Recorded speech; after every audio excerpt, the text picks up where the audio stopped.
Hey everyone, I'm making a quick video for 99 Ford Expedition with the 5.4 in it. Had a vacuum leak and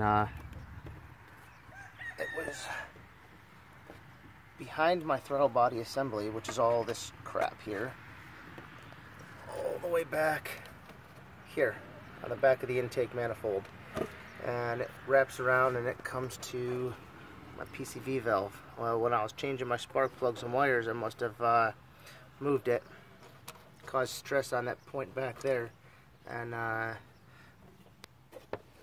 me show you the piece.